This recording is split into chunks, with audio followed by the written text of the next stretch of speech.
Our first guest is a former Georgia state representative and a best-selling author who continues to fight every day for voting rights across the country. Please welcome the incredible Stacey Abrams.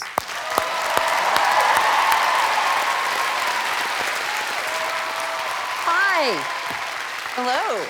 I'm so happy to see you. Thank you so much. I know how busy you are, so thank you so much for taking the time to talk to me. Thank you for having me back.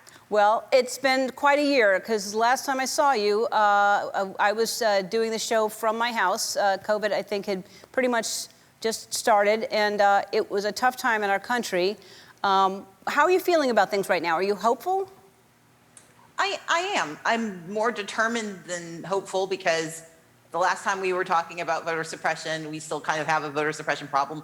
But we've got proof that with hard work, determination, prayer, magic, that we can defeat it, or at least mitigate it. Well, thanks to you, in great part, you've had an incredible year. Your voting rights work helped flip Georgia and the Senate. So thank you so much for all the hard work and inspiring so many people. I just have to remind people, if they don't know, I mean, this is just a little bit, because we don't have time, because I want to get to the book and everything else, but you registered 800,000 new voters in Georgia. You produced an award-winning documentary. You wrote 2 books, and you're nominated for a Nobel Peace Prize.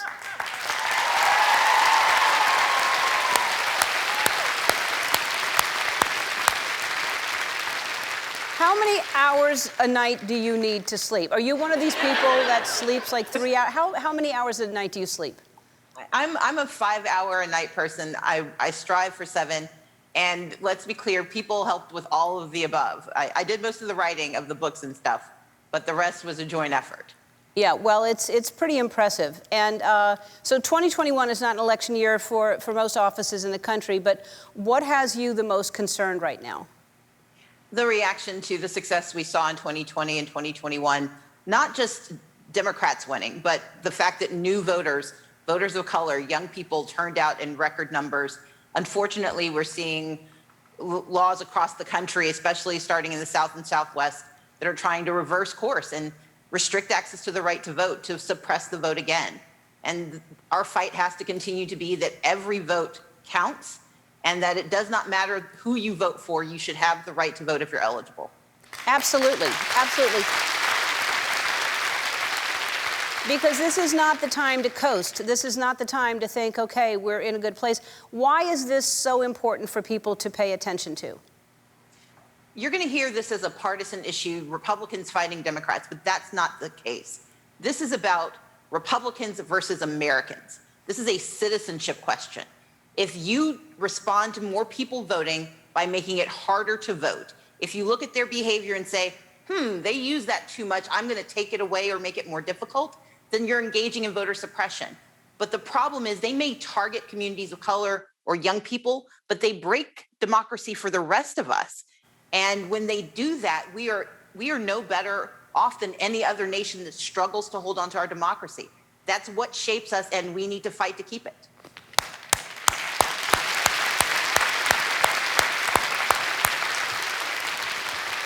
You're incredible. You're incredible. And here you are on the cover of June's InStyle magazine. You look beautiful, and it's fantastic. I mean, just you're amazing. And then I share something in common with you, because I also am an introvert, but you were surprised to learn that you're an introvert. I just thought I didn't like talking to people. I was in college, and they had a group of us stand up and describe our perfect weekend, and mine was me watching Star Trek by myself with no one around, and that was kind of the tip-off. Yeah. Is that what someone said to you, or did you all of a sudden put that together, or did someone say you're an introvert? Oh, no, I was an example. I just didn't know I was a guinea pig, so they had 3 of us stand up in front of the class, or a group of people, and they asked each one of us to describe our perfect weekend. I wasn't going to Rio. I wasn't going to a beach party. I was going to watch Star Trek, and she's like, extrovert, middle of the road, introvert. Yeah. It's a good thing you found out. Now you know. It was. You know. So your parents, it's fine. I mean, it works if you're an introvert. If you don't have to, change that behavior if it still works. So your parents were civil rights activists. They started when they were teenagers. So I would imagine, I mean, what a great influence that is. What an impact as a kid to watch your parents. You know, that had to influence you to who you are today. They are extraordinary people. They are the best people I know. They have always believed that it's not about saying what you want to see. You have the responsibility to try to make it so. And more importantly, when you see someone in jeopardy, when you see someone vulnerable, your job is to help. That has to be the way we live. That's part of the social contract. They read the fine print and they decided to go over the top and become United Methodist ministers. So they're going to help you here and into the afterlife. I'm just focusing on the here and now. Well, you're focused on the here and now, and you're doing, as we were talking about, so much good for so many people. And I'm so honored that you told me that you would announce today that you are going to run for governor of Georgia in 2022. Is that right? I'm sorry, there's a problem with the Zoom call. Sorry. Oh, darn it. I thought that would do it. I think you're glitching. Sorry. Oh no, darn it! You should have froze or something. You should have just. All right, I won't get that answer, but I hope you do run for governor. We're going to take a break. We'll be back. More with Stacey. We're back with Stacey Abrams. Stacey has a new book out. It's called While Justice Sleeps. Congratulations. The reviews are fantastic. Tell everybody about, and it's a novel, so tell everybody what it's about.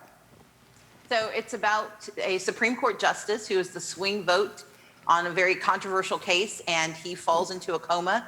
The person who has his power of attorney and the ability to decide whether he lives or dies is his lowly law clerk, Avery Keene, and she has a series of clues she has to unravel to not only save his life, but possibly save the country.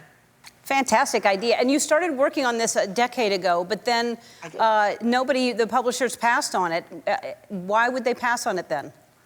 Well, it was agents who were telling me that they didn't think publishers would buy a book about a far-fetched president who was involved in international intrigue and scandal that was bombastic, and they thought that no one really cared about the Supreme Court because it wasn't really relevant to American lives. I see. Wow. Very. Yeah.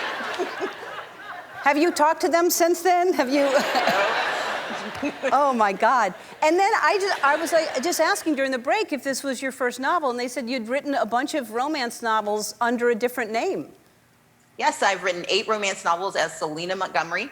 I wrote under a pen name because I was also publishing articles on the operational dissonance of the unrelated business income tax, and I thought no one wanted to read a romance novel by Alan Greenspan, so I kept the identity secret.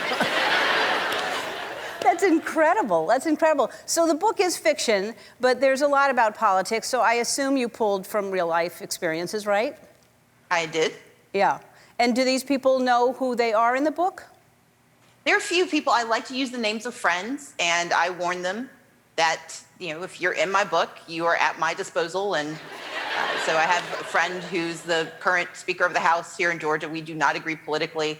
I hope I don't get him in trouble because he was in the book when I started writing it a decade ago, and I kept him in. And then I have another friend who was a little put out by her role in the book. It wasn't quite as meaty as she hoped, but I'm like, you're not dead. So that's a thing.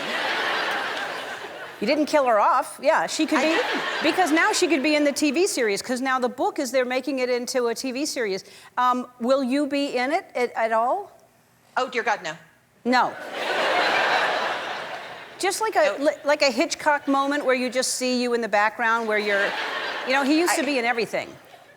I can pull a, you know, Hitchcock / Stan Lee and just kind of appear, but it's going to be really fast and I'm out of there. I think that would be great though, like we look for each episode where you find Stacey, like just in the background or, you know, like as an extra. I think it would be a really fun thing for people to look for you. I will give that, I'll give that note to the theater, to the producers. Thank you. Just tell them Ellen said. Hey, listen, it's always great talking to you. You are a fantastic human being. Thank you for all that you do. Stacey's book, While Justice Sleeps, is available everywhere books are sold. We'll be back. Hi, I'm Andy. Ellen asked me to remind you to subscribe to her channel so you can see more awesome videos, like videos of me getting scared or saying embarrassing things, like ball peen hammer, and also some videos of Ellen and other celebrities. if you're into that sort of thing. God!